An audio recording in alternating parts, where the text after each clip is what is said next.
سیدنا حضرت امام حسین رضی اللہ تعالی عنہ کی ولادت کی خبر حضور نبی اکرم صلی اللہ علیہ وآلہ وسلم کو دی گئی تو آپ صلی اللہ علیہ وآلہ وسلم نے انہیں آغوش میں لے کر دائیں کان میں اذان دی اور بائیں کان میں اقامت کہی۔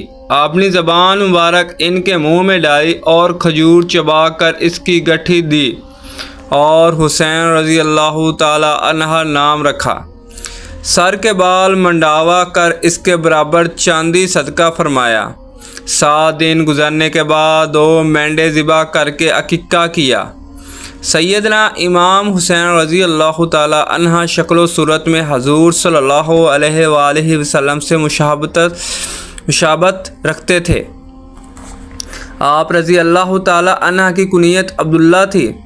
سید الشہید اور شبیر آپ رضی اللہ تعالی عنہ کے لقب ہیں۔ حضور اکرم صلی اللہ علیہ وآلہ وسلم حسین رضی اللہ تعالی عنہ کو کندھے پر سوار کر کے فرمایا کرتے تھے کہ اے اللہ، جس طرح میں ان دونوں سے محبت رکھتا ہوں تو بھی ان سے محبت رکھ، اور جو ان دونوں کو محبوب رکھے تو بھی اس کو محبوب رکھ۔ حضرت انس رضی اللہ تعالی عنہ نے عرض کیا، یا رسول اللہ صلی اللہ علیہ وآلہ وسلم، اے اہل بیت میں آپ کسی کو سب سے زیادہ محبوب رکھتے ہیں؟ فرمایا، اولاد میں فاطمہ رضی اللہ تعالی عنہ کو اور اولاد میں حسن اور حسین کو۔ ایک دن آپ صلی اللہ علیہ وآلہ وسلم نماز ادا فرما رہے تھے کہ حضرت حسین رضی اللہ تعالی عنہ آپ کی پیٹھ پر سوار ہو گئے۔ حضور صلی اللہ علیہ وآلہ وسلم اس وقت تک سر مبارک نہ اٹھایا جب تک پشت مبارک سے اتر نہ گئے۔ حضور صلی اللہ علیہ وآلہ وسلم نے حضرت امام حسین رضی اللہ تعالی عنہ کے بارے میں فرمایا، یہ شجاع بن شجاع ہے، میرا بیٹا بہادر ہوگا۔ حضرت امام علیہ السلام کا چھوٹی عمر میں فہم وذکا کا یہ علم تھا کہ جو بات ایک دفعہ سن لیتے مدت تک دماغ سے نہ نکلتی، اور ہر بات کو مدلل اور معقول جواب دیتے تھے۔ سیدنا امام حسین رضی اللہ تعالی عنہ نے کم عمری میں ہی قرآن حفظ کر لیا تھا۔ آپ کا اخلاق و تہذیب، علم و دانش، فہم و وذکا، شجاعت و بصالت اور خدمت و تواضع، صبر و قناعت، عفو و کرم اور جو سخا میں اپنے کوئی ثانی نہ رکھتے تھے۔ آپ رضی اللہ تعالی عنہ کو دربار رسالت سے جو جنان جنت کا سرکار لقب ملا، عبادت و درازمت بلند درجہ فائز تھے۔ آپ تقریباً 7 برس کی عمر تک حضور پاک صلی اللہ علیہ وآلہ وسلم کی شاگردی میں رہے۔ آپ نے فرمایا، جو رسول اللہ کی سنت پہ عمل نہیں کرتا وہ حضور صلی اللہ علیہ وآلہ وسلم سے محبت نہیں کرتا۔ ایک دفعہ کچھ لوگ روزہ افطار کرنے میں دیر کر دی تو آپ رضی اللہ تعالی عنہ نے فرمایا، اے لوگو، اللہ کا خوف کرو اور رسول اللہ صلی اللہ علیہ وآلہ وسلم کے طریقے پر چلو۔ حضور اکرم صلی اللہ علیہ وآلہ وسلم کا تو ارشاد ہے کہ روزہ کھولنے میں جلدی کرو اور سحری کھانے میں دیر کرو، مگر تم اس کے برعکس کر رہے ہو۔ زہد و عبادت کا یہ علم تھا کہ ذکر الہی میں مصروف رہ کر راتوں کو حیات تازہ بخشتے تھے۔